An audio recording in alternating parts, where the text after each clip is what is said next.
master space that I've amassed from working with effort at this practice for a great length of time, may I become the chief leading Buddha for all those whose minds, with minds, planted like therein.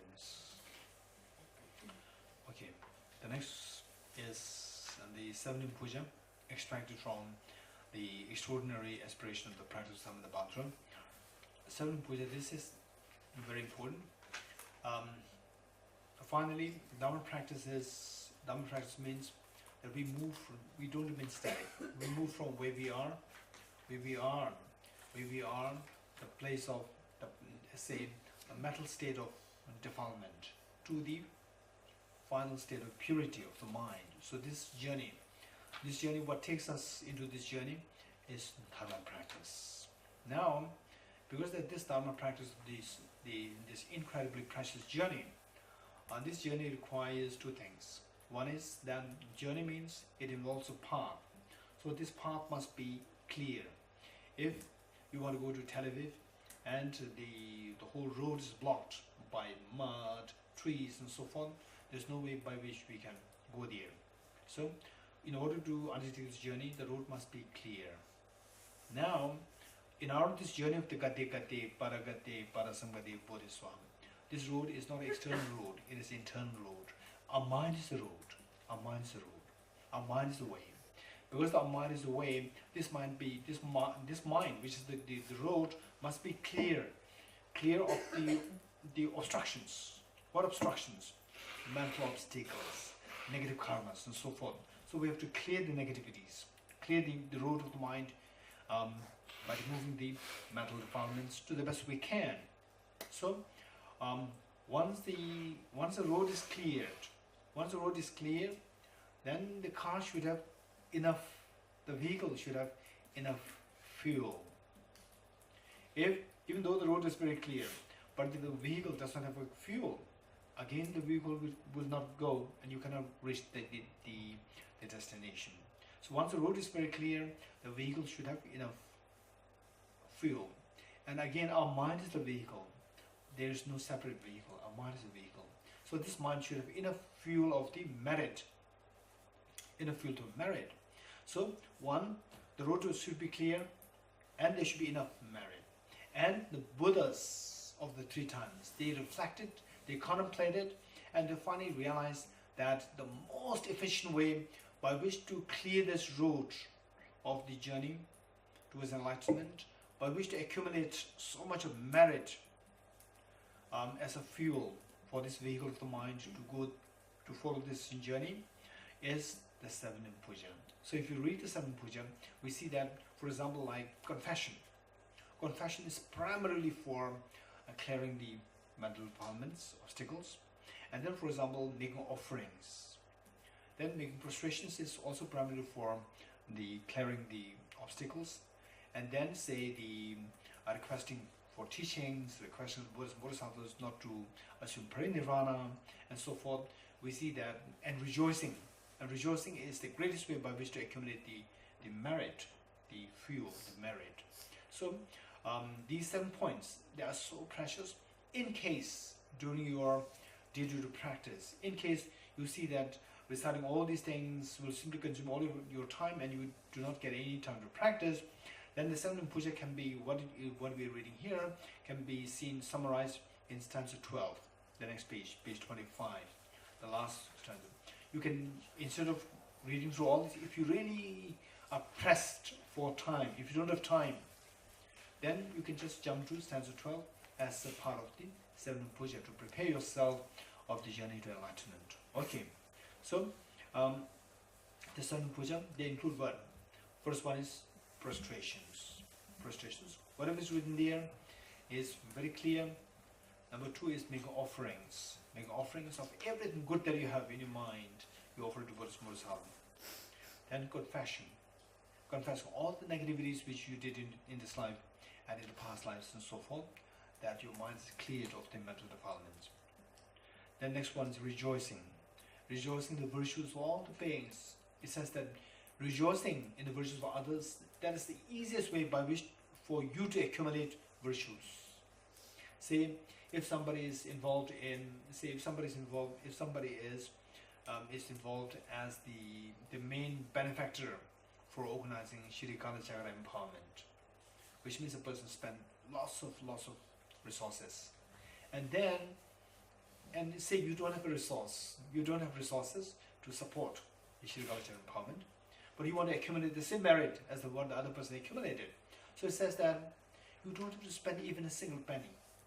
If you are able to wholeheartedly rejoice in what the other person did, then it says that depending on what your spiritual level is, if your spiritual realization is as same as the person who is involved in supporting financially supporting the organizing the Chirikasya empowerment, if two of you are of the same level, then by wholeheartedly rejoicing in virtue that other person did, you accumulate the same amount of virtue, same amount of merit. One. Number two, if your spiritual realization is less than the other person, then you get half of what the other person accumulated, merit accumulated by the other person. Whereas if your spiritual realization is higher than the other person, then you're rejoicing. That helps you acquire double the merit accumulated by the other person, not without necessarily involving any actual, say, the making financial support of the thing. So this is how rejoicing. This is extremely precious practice. So rejoicing is the counterforce of jealousy. Jealousy towards the other's merit that degenerates one's own merit. Okay, with that in mind, let's recite this. I bow down to the youthful Arya Manjushri, who lines amongst humans, gone to freedom in the present, past and future, in the worlds of 10 directions. To all of you with body, speech and sincere mind, I bow down. With the energy of aspiration for the Bodhisattva way, with a sense of deep respect, and with as many bodies as atoms of the world, to all you Buddhas visualized as real, I bow down. On every atom are Buddhas, numberless as atoms, each amidst a host of Bodhisattvas, and I am confident the sphere of all phenomena is entirely filled with Buddhas in this way. With infinite oceans of praise for you, and oceans of sound from the aspects of my voice, I sing the breathtaking excellence of Buddhas and celebrate all of you gone to bliss. Beautiful flowers and regal gardens, sweet music, scented oils and parasols, sparkling lights and sublime incense, offer to you victorious ones. Fine dress and fragrant perfumes, sandalwood powder heaped high as Mount Meru, all wondrous offerings and spectacular array offered to you big victorious ones. With transcendent offerings, peerless and fast, with profound admiration for all the Buddhas, with strength of conviction in the Bodhisattva way, offer and bow down to all victorious ones. Every harmful action I have done, with my body, speech and mind, overwhelmed by attachment, anger and confusion, all these are openly laid bare before you. I lift my heart and rejoice in all the merit of the Buddhas and Bodhisattvas in 10 directions, of solitary realizers here still training and those beyond, and of all ordinary beings. You who are the bright lights of worlds in 10 directions, have attained the Buddha's omniscience through the stages of awakening. All you who are my guides, please turn the supreme will of Dharma. With palms pressed together, I earnestly request you who may actualize parinirvana, please stay with us for aeons numberless as atoms of the world, for the happiness and well-being of all wanderers in samsara. Whatever slight merit I may have created by paying homage, offering and acknowledging my faults, rejoicing and requesting that the Buddha stay and teach, I now dedicate all this for the full awakening of all beings. Okay, so next 26. So in fact this is the compilation over the many years. We compiled this over the many years, and all the important salient and the factors required for a practice are all included here. So short mantra offering is also very important. And if you know how to do the gesture, how many of you know this gesture? Okay. How many of you don't know this gesture? Raise your hands. Okay. Those of you who know, would you mind helping?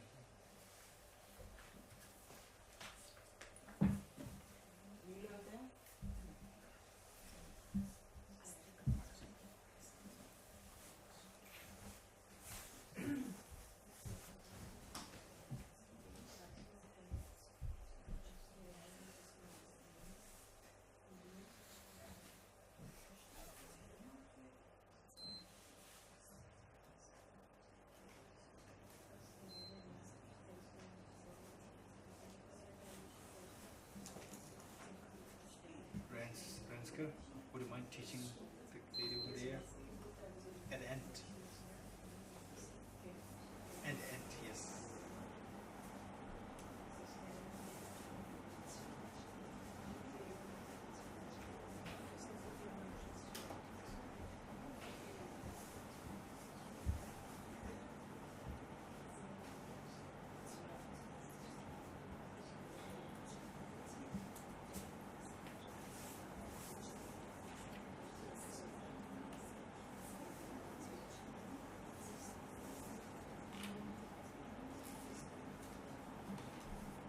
Okay, there are two ways of teaching. One is to make it happen, and the other is let the other person know how to make it happen. There are two ways, right? Some people, they make it happen and leave. Right? Okay. Okay, with this gesture,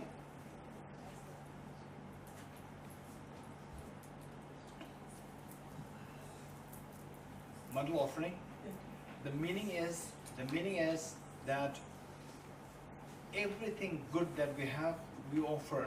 We offer them to all the Buddhas and Bodhisattvas who are the inspiration of the unconditional love, the practices 4+1. So, as we do this, imagine that we are offering everything good that exists in this universe. And the first one, we'll say the English version, then the Tibetan transliteration, followed by the two sets of requests.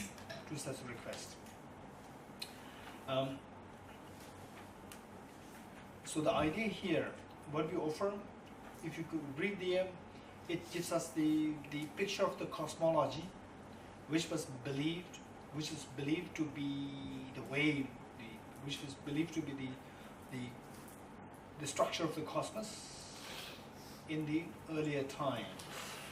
Even though it may not hold true at this moment, even though we now know that this is not true, it doesn't matter. What we are doing is just we are offering everything good that exists in this universe. It's just symbolic of the universe. Say the two fingers, the two ring fingers protruding in the middle, these two symbolize the Mount Meru. Combined together symbolize the Mount Meru. There are four sides. The four sides with the two forefingers and the two thumbs. The four sides, they symbolize the four continents. And then with that we visualize the sun and the moon, right? So which constitute the entire universe, or part of the universe. We offer this entire universe to all Buddhas and Bodhisattvas. Okay. In other words, everything good that exists in this universe, we make offering. Okay, with that in mind, let's say this together. This ground, anointed with perfume, strewn with flowers, adorned with Mount Meru, the four continents, the sun and the moon. I imagine this as a Buddha field and offer it. May all sentient beings enjoy this pure land. The Tibetan version. O Sajibu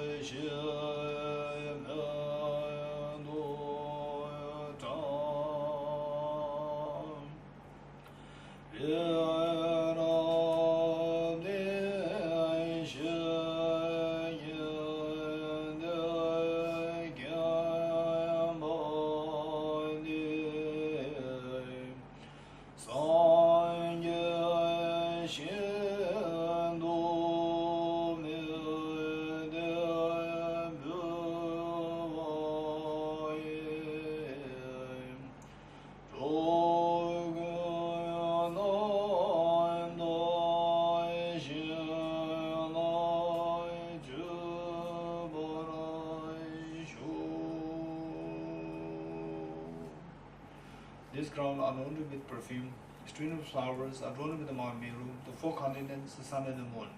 I imagine this is a Buddha field and offer it. May all sentient beings enjoy this pure land. Okay, after making the offering, then we make requests.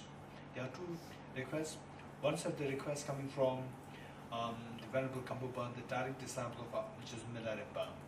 And the other set of four requests, mainly coming from one of my teachers, Genam Rinpa, Venerable Genam Rinpa Rinpoche, and I compiled them together, put them into the way it is now.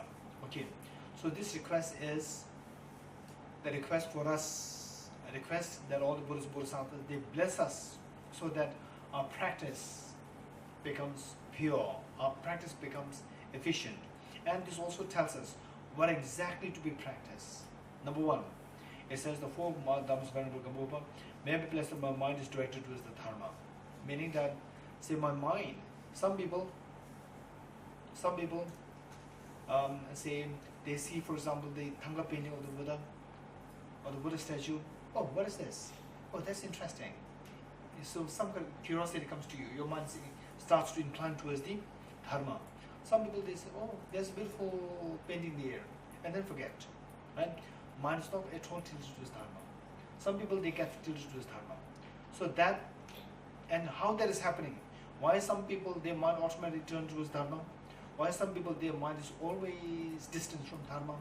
These are all dependently originated, right? So this we're going to learn more during the third phase of the retreat on wisdom and emptiness. Now, that one, seeking the blessings from all Buddhas and Bodhisattvas, that my mind always be directed towards the Dharma. This is so important. If your mind is directed towards the Dharma, automatically when Dharma is happening, you will be driven there. And then you will continue to grow. Number two, may I be blessed that Dharma practice is on the proper path. Meaning that say you go to Dharma and you are in the wrong hands.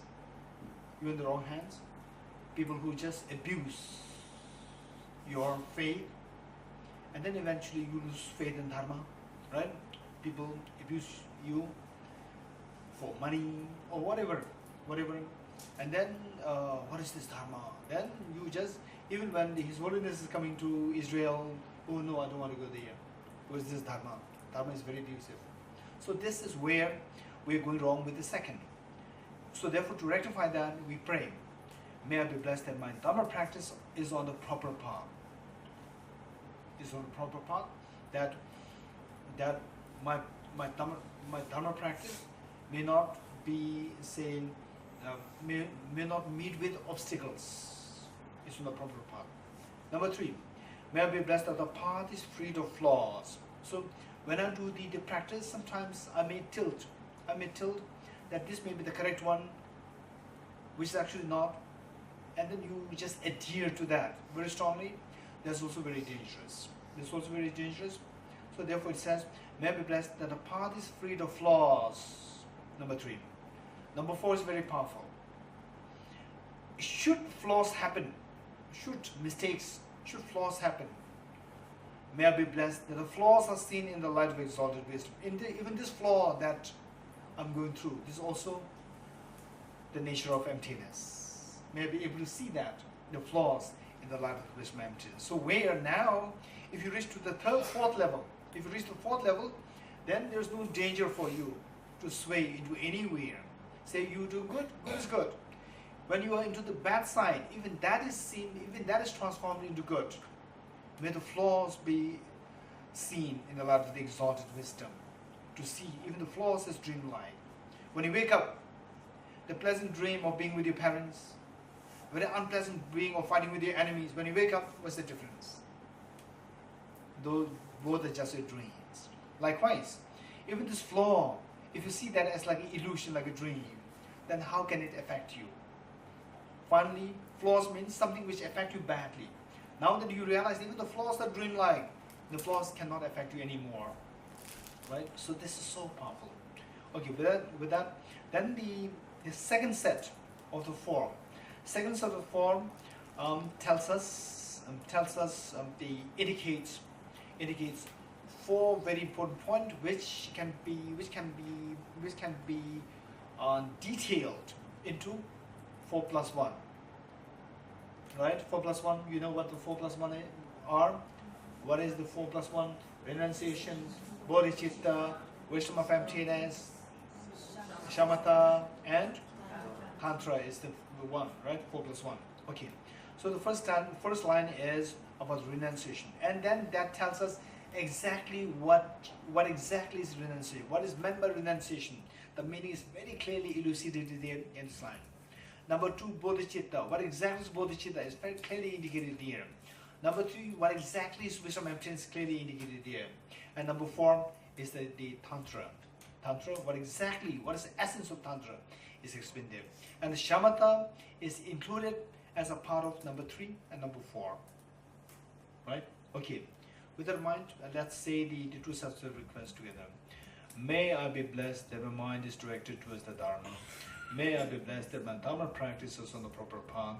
May I be blessed that the path is freed of flaws. May I be blessed that the flaws are seen in the light of exalted wisdom. Becoming frustrated with ignorance that grasps at true existence, please bless me to generate genuine renunciation, seeing all aspects of samsara as viciously repulsive. Please bless me that my mind stream overflows with the precious bodhicitta that cherishes others more than myself.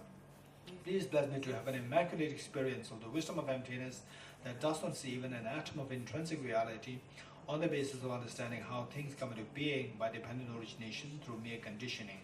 Please bless me that my mind stream overflows with the precious wisdom of non-duality of bliss and emptiness. So the last line when we say Idam Guru, what do we do is that this gesture, you dismantle this gesture by putting it, dismantling it is by directing towards your side, towards your heart. So this is indicative of you after offering everything good that exists in the universe to all Buddhas and Bodhisattvas. Now the Buddhas and Bodhisattvas, they've joyfully accepted your offering. Now they've given us back the same offering in the form of blessings for us. And then you receive them in the form of the blessings, and you dismantle this gesture. Or if you have the actual, the mandala set, then you dismantle that towards your heart. So, Idam Guru Ratna Mendela Kamni Ratiyami. So this is this gesture is a gesture receiving the blessings, receiving the offerings which you have already made offering, now given back to you, and receiving that in form of blessings for you towards your heart. Finally, your mind decides whether you're a happy person, whether you're an ordinary person, whether you're an enlightened person. And this mind, where does it reside? Where is the final place of where is the final residence of this mind is your heart. So therefore, you are receiving this in the form of blessings to purify the mind, to bless the mind with the full energy of the wisdom and compassion and all the good experience that happens. Everything you receive in the form of blessings to affect your mind positively. Okay. Now the foundation. The next one is foundation of all good qualities. This is so beautifully compiled by or composed by Lama Tsongkhapa. Very comprehensive. The whole part from what we should be doing from the scratch till the Buddhahood. What should we be practicing? So he summarized everything in these 14 stanzas. Okay, we'll say this together and see how much you can understand it. If not, we have the senior participants here. You can ask them, or you can also ask me some of the points which you may find challenging. The foundation of all good qualities is a kind and perfect pure Guru. Correct devotion to him is the root of the path. By clearly seeing this and applying great effort, please bless me to rely upon him with great respect. Understanding that the precious freedom of this rebirth is found only once, is greatly meaningful and is difficult to find again. Please bless me to generate the mind that unceasingly day and night takes its essence. This life is as impermanent as a water bubble. Remember how quickly it decays and death comes. After death, just like a shadow follows the body, the results of riches and non-riches come or follow. Finding firm and definite conviction in this, please bless me always to be careful to abandon even the slightest negativity and accomplish all virtuous deeds. Samsaric splendors are unsatisfying and unreliable. Seeking them is the door to all suffering. Recognizing these shortcomings, please bless me to generate a strong wish for the bliss of liberation. Led by this pure thought, mindfulness, alertness, and great caution arise. The root of the teachings is keeping the Pratimoksha vows. Please bless me to accomplish this essential practice. Just as I've fallen into the sea of samsara, so have all mother migratory beings. Please bless me to see this, train in supreme bodhicitta, and bear the responsibility of freeing migratory beings. Even if I develop bodhicitta, but I don't practice the 3 types of morality, I'll not achieve the enlightenment. With my clear recognition of this, please bless me to practice the Bodhisattva vow with great energy. Once I pacify distraction to raw objects and correctly analyze the meaning of reality, please bless me to regenerate quickly within my mind stream, the unified path will come abiding especially inside. Having become a pure vessel by training in the general path, please bless me to enter the holy gateway of the fortunate ones, the supreme Vajra vehicle. At that time, the basis of accomplishing the two attainments is keeping pure vows and samaya. As I become firmly convinced of this, please bless me to protect these vows and pledges like my life. Then, having realized the importance of the two stages, the essence of Vajrayana, by practicing with great energy, never giving up the 4 sessions, please bless me to realize the teachings of the Holy Guru. Like that, may the Gurus who showed the noble path and the spiritual friends who practice it have long lives, please bless me to pacify completely all outer and inner hindrances. In all my lives, never separated from perfect Gurus, may I enjoy the magnificent Dharma by completing the qualities of the stages and paths, may I quickly attain the state of Vajradhara. So here it reads colophon and there's no colophon there. So this is because this is still in a draft form. This book is still in the draft form. We put it deliberately for the editors not to forget to add the colophon. Okay, so now next part, generating the mind of consummate yoga, and people oftentimes call it as Vajra moon practice. Right? This is finally what we did so far, thus far. All can be summarized, heart essence of all what we should be doing, and that something is really happening in us in terms of practice. That something is happening. At least I've taken the dose of my medicine for dharma. In order for that to happen, this practice must be included. This practice must be included. So this we'll do from tomorrow. Okay. So now today what we do is that we have little time here. And I don't know whether Leora will, whether it's fine for all of us here, that tomorrow we begin at 6. Yes, because in other places we begin at 6. Yes, Carmel? Yes. 6, right? In other places. Yes. Wednesday? Yeah. So we begin at 6 in other places. So 6 to 8 is going to be, quite complete. 8 or 7:30. Okay. Yes. And of course, and you may find it a little taxing. 2 hours, right? It's taxing, but it's a great fun because such a thing will never happen otherwise. Right? For something virtuous, it will never happen. Okay. Now what we do is that we will do a 5 minutes breathing meditation.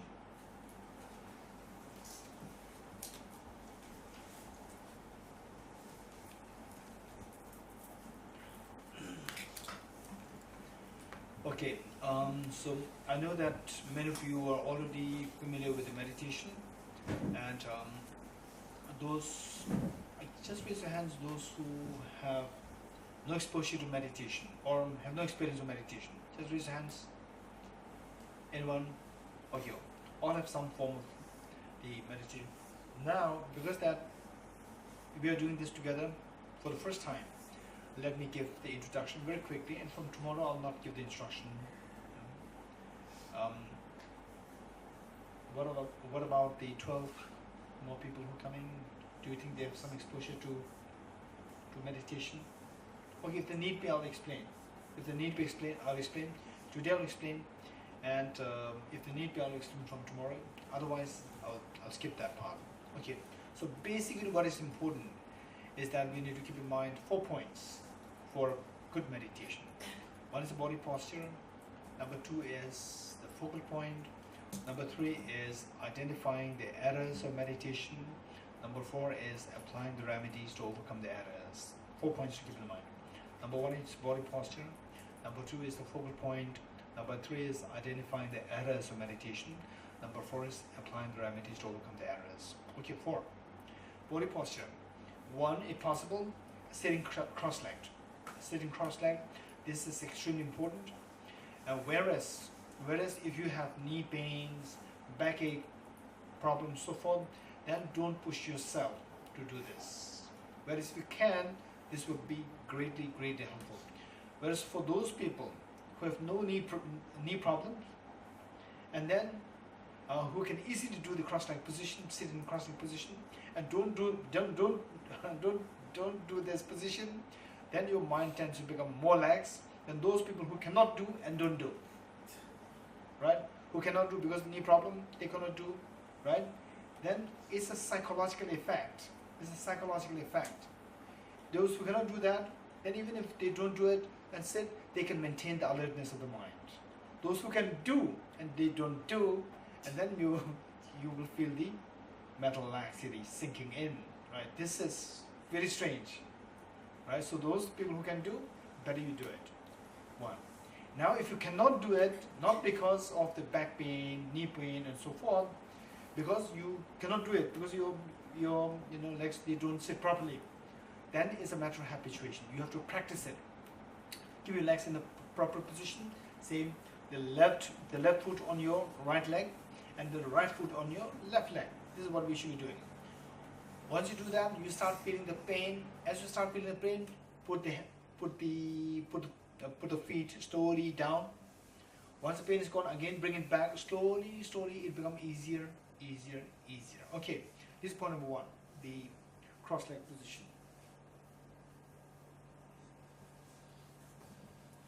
Number two is extremely important. Unless until you have a back pain problem, it is so important to keep your body upright. This is so important. The body must be upright.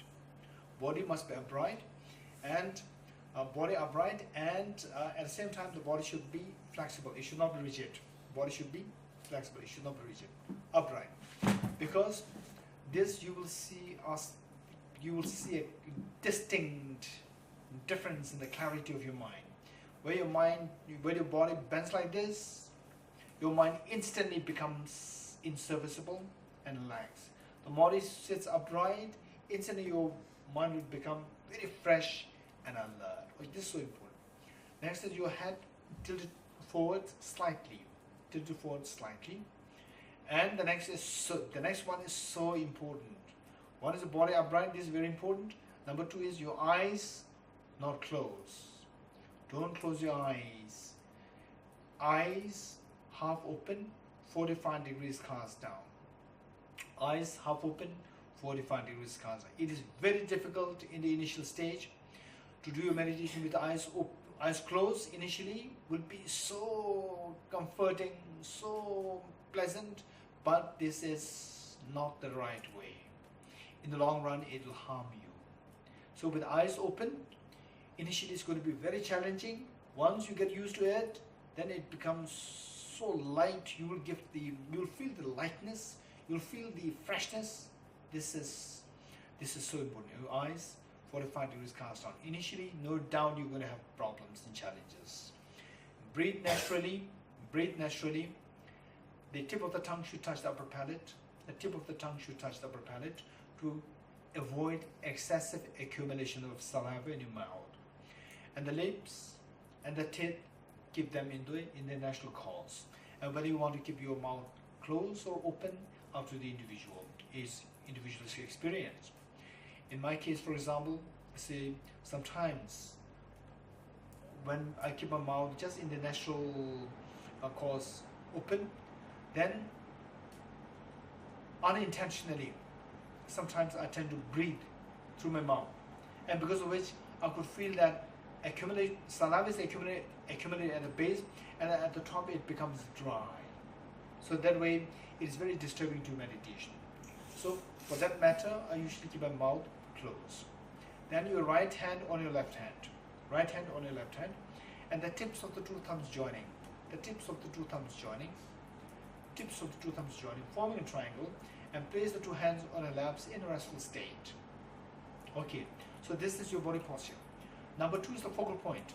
Focal point is what you're going to meditate on. We're going to meditate, say, there are so many kinds of meditation, and should there be someone who is new to meditation, then, or single shamatha meditation, this would be very helpful and practical. Just focus on a circular dot, a spherical dot, 1 mm or 2 mm in diameter, at the position between your nose and upper lip. At the position between your nose and upper lip, and your eyes should not be looking at it. No eyes should not be looking at it. If somebody scratches you from behind, your eyes are not looking at it, but you could feel it. Likewise, your eyes not looking at it, but your mental consciousness should be able to see that. Mental consciousness should be focusing on that white nectar-like spherical ball, 1 mm or 2 mm in diameter between nose and upper lip. This is what you can focus on. Now, as you focus your mind there, multitasking is quite challenging. Multitasking, counter breath. Breathe in, breathe out. Cycle 1, breathe in, breathe out. Cycle 2. This is how we're going to keep counting your breath while not following the breath. Don't follow the breath. Oh, now my breath has gone into the nostrils. Now it went into the channels. No, don't follow it like this. Simply count the breath. Breathe in, breathe out. Cycle 1, breathe in, breathe out. Cycle 2. Don't forget the multitasking. While you count the breath, you're equally focusing your mind at the position between nose and upper lip. Two things happening together. This is a little challenging, but try it and eventually you can do it. Okay. This is number 2, focal point. Number 3 is identifying the errors of meditation. This is extremely important. Identifying the errors of meditation. 2 errors. One is mental laxity and the other one is mental excitement. Mental excitement is where your mind is not sitting on the focal point. It starts wandering here and there. Getting scattered here and there. This is mental scattering or mental excitement. This is one error. Other error is the opposite of that. The mind becomes so heavy, the mind becomes so lethargic, the mind becomes so inserviceable, and in a lax state, you simply don't want to do anything. So this is mental laxity. And it can make you go into drowsiness, it can make you go into sleepiness. It has the effect, the sinking of the mind, the mind sinks. This is another error. So these 2 errors should not happen. No matter what meditation that you're doing, whether you're doing, say, Hindu meditation, Buddhist meditation, Jain meditation, or maybe Jewish meditation, or secular meditation, mindfulness meditation, whatever meditation that you're doing, you must be freed of these 2 flaws, these 2 errors. This is so important. If you are not being mindful of these 2 things, and then you just sit like so with amazing, elegant posture, or your mind is constantly either scattered or in a relaxed state, then we are deceiving ourselves. And outside people, they may see that you are a great yogi, but in actuality, we are deceiving ourselves. Don't do that. Make sure that these two things can happen. Any of these 2 obstacles or the errors can happen. When they happen, don't panic. You have to go for the number 4. Apply the remedies. That is so important. If you apply the remedies, these problems, because these problems are there, we are practicing it. If there is no problem, why should we practice that? Okay, so now if you don't apply the remedies, after knowing that your mind is either distracted, in an excited state, or your mind is in a relaxed state, and if you don't apply the remedies, then you need to worry. You should be concerned, because that is going to build a very bad habit in a meditation. So then the meditation turns into poison. Okay, so these are the things. This is number 3. Number 4 is applying the remedies. Now, if any of these 2 things happen, what should we do? Or if there's any danger that one of these two things can happen, what should I do? Then go for number 4. Number 4 is applying the remedies to overcome the 2 errors. Remedies twofold: introspection and mindfulness. Introspection and mindfulness. Introspection is like if you have a pet dog and you lost a pet dog. When you lost a pet dog, first you go and search for the pet dog. That is like introspection. Your mind to be focused on the intended focal point, that mind is like the pet dog. Now the pet dog does not stay in your home. Your mind is not on the focal point, it is already lost, either distracted or in a lax state. So you go in search of your own mind to see where your mind is, where the pet dog is. This is introspection.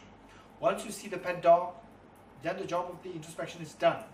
Once you see the pet dog, then the job is the job of the road, tie the dog with the rope and bring it home and tie it to the pillar at your home. Likewise, once you see that the mind is distracted or in a relaxed state, the job of the introspection is done.